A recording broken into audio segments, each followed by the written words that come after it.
everybody? This is Salvi here with the VTuber news coming right up for you. Before that, of course, smash that subscribe button, hit that bell, and the like button as well, and let's get right into it. Vshojo is, of course, the big company that has failed recently, and you do have a certain person right now who's going to be speaking out. It's the CTO, Mowtendoo, who, has been accused of some stuff and things like that. You have all the girls here, and then you have, way down here, Mowtendoo, right here, CTO, Chief Technical Officer. You're going to hear me mention him as a COO in some parts. That was my mistake. That was my misunderstanding. That was something that, of course, I'm correcting here. And I am letting you know, anytime I mention him as a COO, he is not the COO. He is the CTO. So I do apologize for that. There are confusions there. And I did want to make sure that I have this correct in order to, make sure that there's no confusion between him and, let's say, the COO, which was APEC, Daniel APEC Sanders. So let us continue on with what we know now. As you may or may not know, this is Mowtendoo is his Twitter handle. It is Twitter persona. And he said he's going to be leaving VShojo. He left around May 14th. And he deleted some things, as you can tell here. He used to have, no man, what the F around here. He doesn't. He deleted everything from 2025, as you can see here. Why? Because he got called out pretty darn bad. As can be seen here, he got called out by Nyanners. MTD had the audacity to talk S about you to my face at a party of the year, and also wanted me to join OTK because her boyfriend Soda is part of the org, or personal gain or some S. So yeah, it was just, he was also getting uncomfortably close and getting kind of creepy with a lot of people.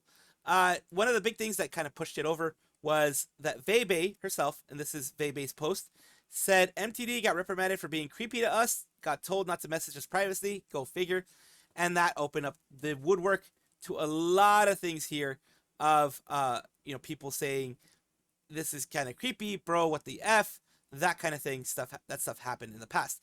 The reason I'm talking about them now is because they decided to go on to, like, Google Docky, doing the Google Docky thing, as always. And it says, thank all my friends in the industry, etc. for the tough time that's happened. Spent the following month gathering countless documents, what I had clear, concise records of my involvement with the company. He's, not going to be talking about the creepiness stuff that people have accused him of. Not going to be talking about any of that stuff. And he is going to just talk about the elephant in the room of, did he know, did he not know about all the VShojo stuff that was happening, etc. Says, there was once a time when I was extremely proud of what I helped initially build.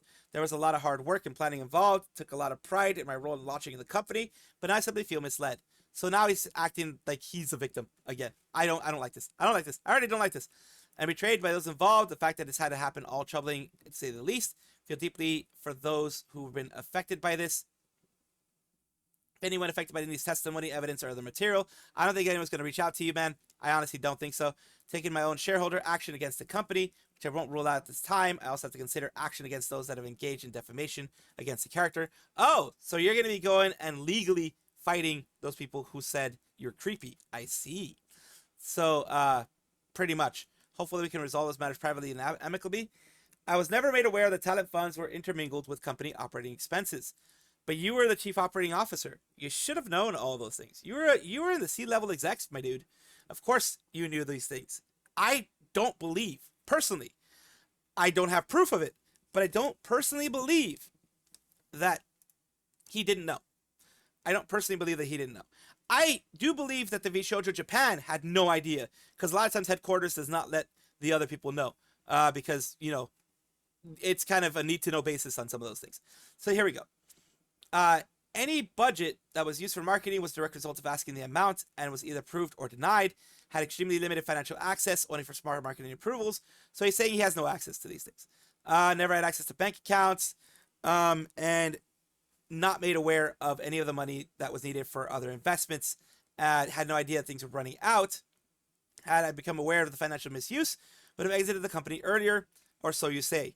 This really looks like trying to cover his ass for all the things that supposedly were going on. There are a lot of misconceptions about my role. That he was not CEO, he was COO. He signed here as Chief Technology Officer, then Chief Marketing Officer. The change of position was due to internal company pivot of what the company wanted to do. Was assigned his titles, but recently discovered it was not entirely clear if they were legal or formally recognized. So he's saying that even though he was given these titles, they may not have been fully recognized. And it says, I also like to note, this time the entire company was remote, no in-person stuff. So he's going to be going over the documents here. He continues to say here that he recently investigated some stuff, got some registered documents that were filed, and he got a look at everything. And he says he was never legally considered, I guess, an officer of the company, at least not in the state of California, where you have to, you know, put out your documents when it comes to your company incorporation or whatever. So the only people that we're seeing here is, of course, here's Vshojo in Delaware, 8 the Green, STAR. These are the principal addresses of where they incorporated, and the street address of their California office was here, Suite 600. They only have Daniel Sanders, which is Chief Financial Officer or COO of the company, and Justin Ignacio, the Chief Executive Officer. And of course, he is redacting the addresses here because you don't want to dox anybody. So he's also, Daniel Sanders was one of the directors. And remember, even though I had erroneously put before that he was a COO, he wasn't. He was a CTO, Chief Technical Officer, so technical stuff like that, and then Chief Management Officer of a marketing officer of, you know, the marketing side. So yeah, initially when launching the company, planning to put trust into these people, and seeing more documents down here about more further merger information. Material facts as to director relationships or interests as to the merger. So they were going through a merger, apparently. Daniel Sanders is Chief Operating Officer and Secretary of the company, and a member of the board, stockholder of the company. May receive proceeds, you know, regular stuff with the merger, saying both the Chief Operating Officer and Executive Officer will be able to get some benefits from the merger, as well as holders having company stock. And stockholders will have some benefits from any mergers that were done. Undersigned executive consent to stockholders, the date set above for undersigned respective name, executive consent, executing the consent, giving the written consent to respect to all shares, basically saying that stockholder either A is not an entity shareholder within the meaning of treasury relations, blah, blah, blah, or B is an entity shareholder. This is all on merger documents saying, you know, that they're going to be getting their portion, etc. Personal executive consent on behalf of such an entity that he does sign here, of course, to approve or disapprove of the merger. This was sent, I believe, to all the major stockholders, all the people who held anything like that of them. The main two people that were going to be involved, though, golden parachute provisions, estimated aggregate amount of payments of disqualified individuals could receive in connection with the merger. So in case if they needed to get their golden parachute or leave after the merger, like if they were fired or made to step down, etc., they would receive these type of payments. The estimated total payments for Justin, which is Gunrun, is $2,528,970. Daniel Sanders, as an equal partner, is going to be $2,528,970. Parachute threshold less than $1. If the shares go, I guess, less than $1, is $340 is the least that they can get. Estimated excess payments is $2.1 million. So that is pending stockholder approval of the stuff. And it says they can still receive this even if stockholders don't approve of the merger. And it says interest of the company directors and executive officers. Considering certain company directors and officers have interest. Mentioning this is all gobbledygook about the interest that the officers have in doing things with the company and stocks, etc. Officers with actual potential conflicts of interest, talking about that to the stockholders, talking about that to everyone. The messers Ignacio and Sanders will remain employees and officers of the surviving corporation following the merger, giving everything, the risk factors and all that kind of stuff. Each individual undersigned stockholders are aware that each of Ignacio and Sanders, directors of the company, will individually receive closing stock consideration in the merger with respect to shares. Basically saying they're going to be getting shares or they're going to be getting their stuff paid out at some point. And they could be eligible for more compensation. Attached entirety, a copy of the board consent form. This will be Vshojo stock adoption plan here. The document, which I have obtained, dated February 2021, must be signed by all the members and his signatures from the CEO and COO respectively. So they needed to have all of this is the one that we just read, all the stuff here. They needed to is already signed by directors there, and any other directors and stockholders needed to sign. Hayes goes on for the, again, victimhood complex of saying that he was unfairly sidelined. Any criticism they had always felt like they fell on deaf ears. Role in the company more or less began to feel like an employee that did marketing and a few other tasks when needed, as opposed to someone who assisted in getting everything off the ground. So here he's feeling that he wasn't appreciated properly. He wasn't allowed to share his ideas properly. Many projects and pivots that I learned only about after they were in motion. So he also says he didn't, talent's behaviors, recent talent departures was presented to me by the founders, directly influenced my beliefs. So basically he was saying he was misled through everything. And he keeps going here, saying times it is asked to sign documents without adequate time to get them reviewed by the attorney. Final years of the company did not directly speak with COO or the COO weekly. This was likely due to the fact that I would be extremely critical about decisions. So he said he was being left out of decisions. Here, this whole thing is basically saying that because he was critical of the company, he was being left out of decision making. He was being left out of any kind of chats with them, any of that type of stuff like that. So on May 1st, called a sudden meeting with members of the board, informed that my alleged position as CMO being removed from the company along with 4 other employee positions. So he was let down. He was let go. He was made to step down. Agreed upon the statement would be written in a way to make the departure look more favorable. That I do believe. Because we have that from other talents saying they had to make things more favorable when, Neander's and the girls left before all this thing happened way back in the day during the Harry Potter thing. They left. They were made to leave sometimes together, not really make statements and that kind of stuff for the benefit of the company. Iron Mouse was told that she couldn't leave because it would hurt the company. She couldn't do this or that, or it would hurt the company. Something that she was doing is like, oh my God, think of the company type of thing. We already know a lot of this stuff. He says, growing distrust that he had due to talent departures. I have recorded notes and transcripts from these meetings that I have retained for my records. So he has more records that he has available. All of my access to my company and email address I had was revoked, and I departed every server, Slack, and company-related software that he had to do. From this point, I began planning and working on my own non-VTuber project to launch in late July, early August, which hasn't launched at all because of all the other drama that he got involved. I did check with CEO to see if anything would be happening with the company that could conflict with the project itself. So he says a little bit of request, large forward-facing thing I'm working on. Can you keep me up to date on anything large scale that's going to be happening, whether good or bad with the company? Told a check-in after Anime Expo and was redirected to a new staff member that was hired. Someone is to be put between myself and the CEO for communications. And here's him with Gunrun, connecting you with this person, taking over for my Vshojo leadership things that can keep you better to speed. And it says here, doing a check to see if there's anything upcoming negative news or anything like that in the next 30 days. Answer probably yes. So he was given yes one way or another. There's going to be some negative stuff publicly. Can't say what. So they were already preparing for this stuff a long time ago. July 21st, went out about the company not paying out charity. Well, Mouse just posted a thing without any advance notice, so heads up. Well aware. Sad day. I can get some context. Vshojo owes a lot of money to talents. I don't know when you were involved with the company, but it's been an ongoing issue for a year. For about a year, they know that they've owed talents a lot of money. Charity payment is related. Probably have more context than me, I suspect, but also the relationship with the company. And when Vshojo ran out of money some time ago, it's been operating with what's supposed to be talent money, hence the current situation. So, this new person already knew about all these things, or at least was informed. I do not blame this new person, but they knew about these things for about a year. We're getting kind of confirmation here if I'm reading these things correctly. They knew for about a year. So never made aware of this being an issue for both CEO and COO. Was aware there was financial issues, but not outstanding payment, especially not for charity.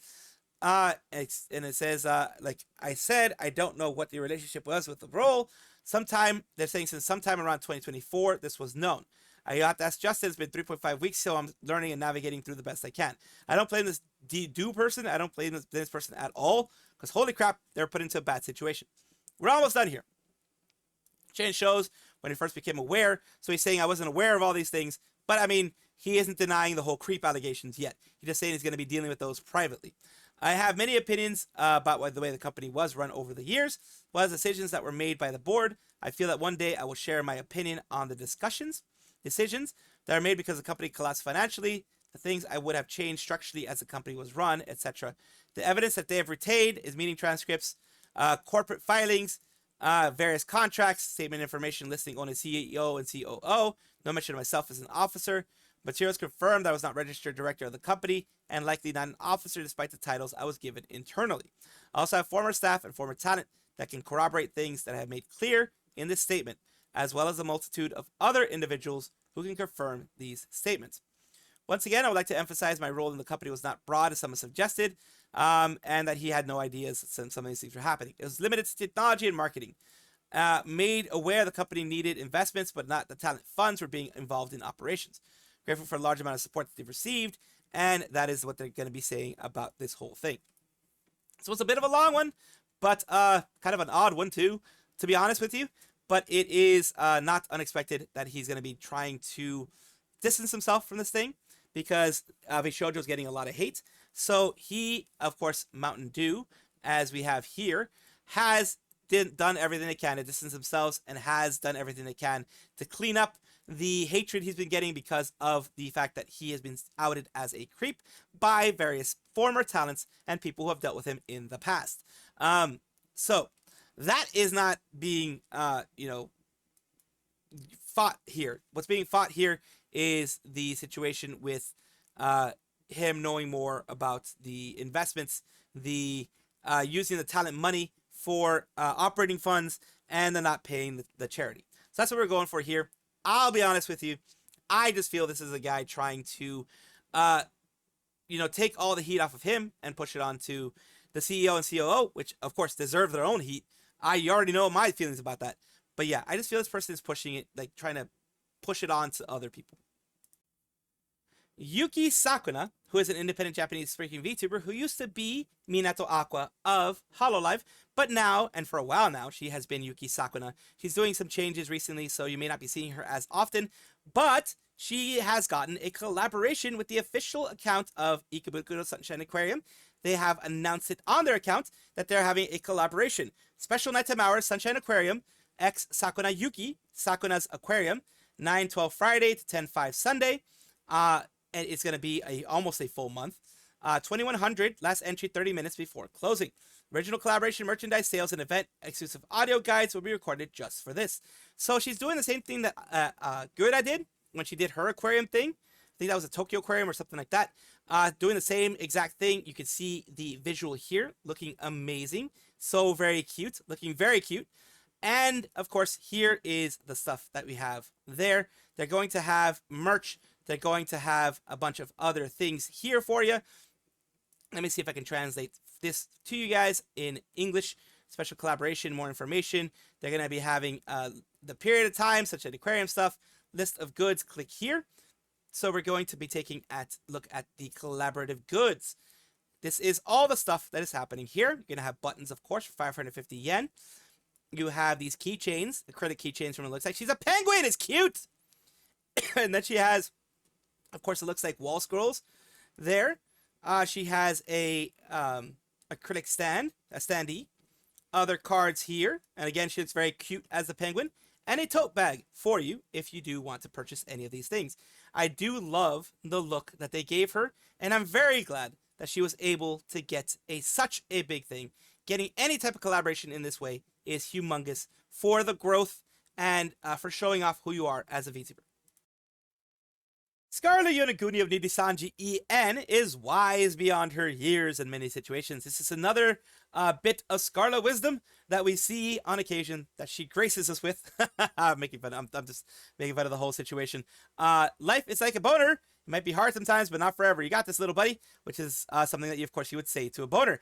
Scarle's EP words of wisdom. And with that, I bid thee good night, Chato. And yeah, it's a bit of words of wisdom from Scarle herself. For everyone to gain a bit of clarity in life.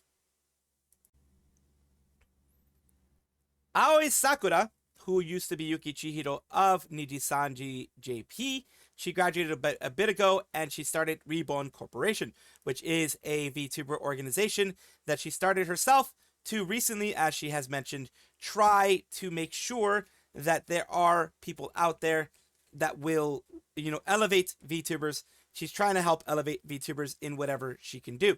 And here is the generation that she is starting up now. These are the people here. As you can see, each and every one of them, they all are spelling out REBON. And these are the girls that are going to be out soon. It isn't translating automatically. I do apologize for that. But as it says here, she did do, as mentioned before, a stream where she explained everything that was going to be happening with Reborn, and this is her Gen 1, Gen 0, whatever you want to call it, of VTubers, V-singers that are going to be creating good content and elevating their craft to whatever next step they really want. They're all coming soon. We don't have an actual date for them yet, but if Aoi Sakura and the effort that she's put into her own stuff is anything to go by, the company seems like it will be supporting them properly. Best of wishes to all of them. Best of luck to all of them, because I know in this tough economy, in this tough times with a very saturated market, it is kind of hard to do everything like this. We have a Reloop, a British VTuber group, which is, it's just a small conglomeration of VTubers, friends and such that want to, stream together and benefit each other when it comes to, sponsors and all that kind of stuff. They are Hirano Kokoro, Punny Puffball, Valentia Seeker, and Roko. Right now we're talking about Valentia Seeker specifically, who did say something that they're going to be having a chat. This is, of course, Valentia Seeker here. They're going to be having a chat. They want to talk to the community. It was done on the 23rd, and let's see what happened here. Let's see where she starts off here. It's with a heavy heart that I announce I'll be embarking on an indefinite hiatus from content creation from September 13th, 2025. It was an incredibly hard decision to make, and with how much this hobby means to me, not something I considered lightly. The reason for my indefinite hiatus is sudden news in my personal life. As you all know, I recently debuted my 1.0 model, and this was not expected. I wish I could have had some more time, not least to experience the release of the Trails in the Sky remake with fellow series fans, and continue my 100% peak tournament win rate. But please rest assured that, as sad as I am to be stepping away with so much uncertainty, my indefinite hiatus is the best decision. As planned, my debut merch will see sales on the 2nd of September. I will still be appearing at the events that have been announced, including my tea tasting panel and first concert appearance at Vexpo. I don't have any plans to open YouTube memberships or onboard community moderators given this announcement, but thank you for all of your interest, and I hope you can understand my decision. Although I am naming this an indefinite hiatus, it is probable that I will be unable to return to content creation. I hope I may still be able to pop up from time to time, but if I can't, please know that although I may not be active, I'll still be cheering all of my friends and community on from the sidelines. Throughout my time in this industry, I've been so lucky to have experienced so many new opportunities and met so many hardworking, talented individuals. None of this would have been possible without my community. I'm so grateful for everyone who gave up their time, energy, and even their talents to support me. From beautiful fan art that I keep framed to silly memes that would place a smile on my face, thank you so much for supporting me. As a farewell gift and token of my appreciation, I will be distributing this artwork in the stream as a free wallpaper in widescreen and alternative versions. And she has actually done that. As you can look up here, she actually has the 5 free wallpapers there. And it is a sad moment for the community. It is very sad for any community to have their Oshi or the person that they watched, they enjoyed, a friend, whatever you want to call it, leave for reasons, personal reasons that force them to go and leave a hobby that they enjoy so much. My best wishes to whatever's happening in the background with Valentia, best wishes, and hope this all gets cleared up. Not so much so that they can return, but so that they can have peace of mind. Welcome back, everybody, to the VTuber Showcase, the place where I like to showcase up-and-coming VTubers of various sizes, shapes, types, everything in between. The reason why I do this is because I want it to be a good place for VTubing. We have news and other stuff like that. I want this to be a little bit separate from that. Today we're talking about Kyuvi, who's having a 2.0 on 8.16, or had one, let's say. And let's take a look at their content. I like cats. Feed me cookies, please. And there we go with them. And this is their new form, it looks like, from 3 days ago. Parkour, Cyberpunk 2077. Parkour. Oh, that happens. The best type of parkour. One day we flatline. You know, I was trying to land on That was on purpose. It was on purpose. You want to like restart. a platform there, but I did not jump far enough. There we go. Well, a restart is always good, I guess. Anyways, Always good. And of course, thank you so much for allowing me to showcase you on my channel, Kyuvi. And if I find anything when it comes to the YouTube side, I will let you know and I will put it in the description. Thank you guys for watching as always. And of course, take a look, and if you enjoy everything, like, comment, subscribe, hit the bell notification icon, all those things that YouTube asks of you. Really do appreciate you. Have a wonderful day.